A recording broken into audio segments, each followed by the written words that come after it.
আসসালামু আলাইকুম। আশা করি সকলেই ভালো আছেন। আপনি যদি কোনো ফটোর ব্যাকগ্রাউন্ড রিমুভ করতে চান বা ব্যাকগ্রাউন্ড চেঞ্জ করতে চান, তাহলে সবচেয়ে সহজ পদ্ধতিতে ফটোর ব্যাকগ্রাউন্ড রিমুভ বা ব্যাকগ্রাউন্ড চেঞ্জ করতে পারবেন এবং সেই সাথে ফটোর বিভিন্ন ধরনের আপনার ব্যাকগ্রাউন্ড পছন্দ মতো ব্যবহার করতে পারবেন। কিভাবে জানতে চাইলে ভিডিওটি সম্পূর্ণ দেখতে থাকুন। দেখতে দেখতে জেনে যাবেন। সাথে আছে আমি মঞ্জুরুল হক আলামিন। চলুন শুরু করা যাক। Welcome back. প্রথমে দেখব খুব সহজে কিভাবে ফটোর ব্যাকগ্রাউন্ড রিমুভ করবেন, পরে দেখব আপনার পছন্দ মতো ব্যাকগ্রাউন্ড কিভাবে অ্যাড করবেন। দেখুন, ব্যাকগ্রাউন্ড রিমুভ করার জন্য আপনাকে একটি ব্রাউজারে প্রবেশ করতে হবে। তার ফাঁকে একটি কথা বলে রাখি, আপনি যদি আমার চ্যানেলে নতুন দর্শক হয়ে থাকেন তাহলে চ্যানেলটিকে সাবস্ক্রাইব করে পাশে বেল আইকনটি অন করে রাখুন পরবর্তী ভিডিও পাওয়ার জন্য। গুগল সার্চ বক্সে লিখবেন রিমুভ বিজি, লিখে সার্চ করবেন, পরে এরকম দেখতে পাবেন। এখানে প্রথমে দেখতে পাবেন রিমুভ ইমেজ ব্যাকগ্রাউন্ড, এটিতে ক্লিক করবেন, পরে এরকম দেখতে পাবেন। এখানে আবার রিমুভ ইমেজ ব্যাকগ্রাউন্ড লেখাটি দেখতে পাবেন।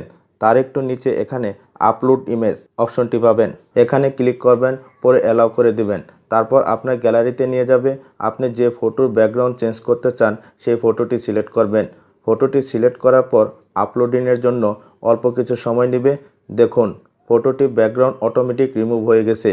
তার নিচে ডাউনলোড অপশন পাবেন। এই ডাউনলোডে ক্লিক করে ফটোটি ডাউনলোড করে নেবেন। সরাসরি গ্যালারিতে ডাউনলোড হয়ে যাবে। দেখুন, আমার গ্যালারিতে ব্যাকগ্রাউন্ড রিমুভ হয়ে ফটোটি ডাউনলোড হয়ে গেছে। পরে এই ফটোতে যে কোনো ব্যাকগ্রাউন্ড আপনি অ্যাড করতে পারবেন। আপনি ফটো এডিটিং যে কোনো অ্যাপ ব্যবহার করে আপনার পছন্দ মতো ব্যাকগ্রাউন্ড অ্যাড করে নিতে পারবেন। আমি ফটো এডিটিং পিক্সআর্ট অ্যাপটি ব্যবহার করে আপনাদের দেখিয়ে দিচ্ছি। পরে প্লাসে ক্লিক করবেন, তারপর আপনার গ্যালারি থেকে ব্যাকগ্রাউন্ড ফটোটি সিলেক্ট করবেন। পরে নিচে এখানে অ্যাড ফটোতে ক্লিক করবেন, তারপর আপনার গ্যালারি থেকে ব্যাকগ্রাউন্ড রিমুভ ফটোটি অ্যাড করবেন। পরে আপনার পছন্দ মতো ফটোটি সেটিং করে নেবেন। পরে কর্নারে টিক মার্কে ক্লিক করবেন, তারপর এই সেভে ক্লিক করবেন। পরে আপনার গ্যালারিতে ফটোটি সেভ হয়ে যাবে। এভাবে কিন্তু খুব সহজে আপনার ফটোর ব্যাকগ্রাউন্ড চেঞ্জ করতে পারবেন। সবশেষে আপনি ভালো থাকুন, সুস্থ থাকুন এই প্রত্যাশা রেখে আজকে মতো বিদায় নিচ্ছি। আল্লাহ হাফেজ।